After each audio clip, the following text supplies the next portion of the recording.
வணக்கம். XAUUSDயோட upcoming days view என்ன, லாஸ்ட்டாக கொடுத்துருந்த அப்டேட் என்ன, அதுலேருந்து மார்க்கெட்டு என்ன மாதிரியான மொமெண்டம் கொடுத்துருக்கு அப்படிங்கிறத பார்க்கலாம். இப்போ நான் XAUDயில் வந்து பார்த்திங்கன்னா ட்ரையாங்கிள் பேட்டர்ன் ஃபார்ம் ஆகிருக்கு அப்படிங்கிறத ஒரு 2 hour சார்ட் வந்து அப்டேட் பண்ணியிருந்தேன். மேலே பிரேக் ஆனால் அப் சைட் டார்கெட் இருக்குது. எகெயின் இல்லை கீழே உடஞ்சிச்சு அப்படின்னா கீழே வந்து டவுன் சைட் டார்கெட் இருக்குது அப்படிங்கிறது தான் நான் லாஸ்ட்டாக வந்து டெலிகிராமில் கொடுத்துருந்த அப்டேட். இப்போ என்ன நடந்திருக்கு அப்படின்னா, இப்போ பார்த்தீங்க அப்படின்னா இந்த 2 hour ஸ்ட்ரக்சர்லேருந்து இப்போ இந்த இடத்துலேருந்து ஒரு சின்ன ஸ்விங், இப்போ இங்கே கீழே வந்துச்சு ப்ரைஸ், பட் ஆனால் சஸ்டெயின் ஆகலை. இப்போ எகெயின் உள்ளுக்குள்ளேயே அனதர் ட்ரையாங்கிள் பேட்டர்ன்.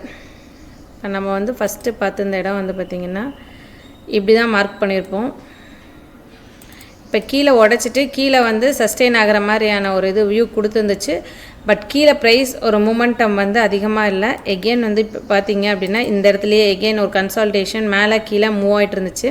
இப்போ இந்த ட்ரையாங்கிளை எக்ஸ்டெண்ட் பண்ணி விட்டு பார்த்தீங்க அப்படின்னா ஒன்ஸ் எகெயின் இதே ஃபார்மேஷன்ஸில் இப்போ இங்கேருந்து அப் சைடில் பிரேக் ஆகும்போது வந்து பார்த்திங்கன்னா ஒரே கேண்டில் தான் நமக்கு டார்கெட் அச்சீவ் ஆயிடுச்சு. இப்போ மோஸ்ட்டாக ட்ரையாங்கிளில் நம்ம எப்படி டார்கெட் ஃபிக்ஸ் பண்ணுவோன்னா இந்த ட்ரையாங்கிளோட எண்டு, இப்போ எங்கேருந்து ஸ்டார்ட் பண்ணோமோ அதுதான் நம்மளோட டார்கெட். ஓகேங்களா? இப்போது இந்த ட்ரையாங்கிள் பேட்டர்னோட டார்கெட் முடிஞ்சிச்சு. நெக்ஸ்ட்டு எப்படி வந்து ட்ரேட் பண்ணலாம்? இப்போது இங்கே ஒரு பெரிய கன்சால்டேஷன்லேருந்து வெளியே வரும்போது அக்ரெசிவாக இருந்த மூவ் எகெயின் இப்போ மார்க்கெட் வந்து பார்த்திங்க அப்படின்னா அப்சைட் BOSA தான் க்ரியேட் பண்ணியிருக்கு. இப்போ ரீடெஸ்ட்மெண்ட் வந்து பார்த்திங்க அப்படின்னா எகெயின் இப்படி கீழே இறங்கி வரணும். கீழே இறங்கி வந்துச்சு அப்படின்னா நம்மளோட என்ட்ரி பாயிண்ட்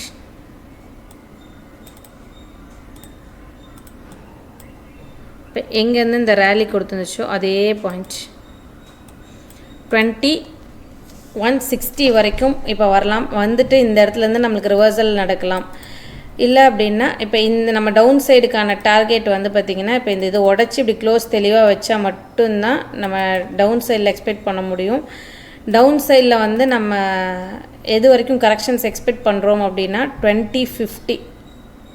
இப்போ இங்கே இருக்கக்கூடிய ரேலி பேஸ் ரேலி இந்த கன்சால்டேட் ஆகிருக்கக்கூடிய ரேஞ்ச் 2050 ரேஞ்ச் வரைக்கும் கரெக்ஷன்ஸ் எக்ஸ்பெக்ட் பண்ணுறோம். அதுக்கு வந்து பார்த்திங்கன்னா இப்போ நான் மார்க் பண்ணியிருக்கேன் இந்த 4 ஹவரோட பிளாக்கை மார்க்கெட் ஃபெயிலியர் பண்ணணும். ஃபெயிலியர் பண்ணி செல் சைட் BOS வச்சா மட்டும்தான் 2050 வரைக்கும் எக்ஸ்பெக்ட் பண்ணலாம். இப்போ இந்த கரெக்ஷன்ஸ் வந்து 2160 வரைக்கும் வந்துச்சு அப்படின்னா எகெயின் இங்கே நம்மளுக்கு ஒரு lower time frame character change இந்த மாதிரியான ஸ்ட்ரக்சர் வந்து பார்த்திங்க அப்படின்னா நம்மளுக்கு லோயர் டைம் ஃப்ரேமில் ஃபார்ம் ஆனால் நம்ம எகெயின் பை சைடில் தான் வந்து மூவ் ஆன் ஆகணும் 2160.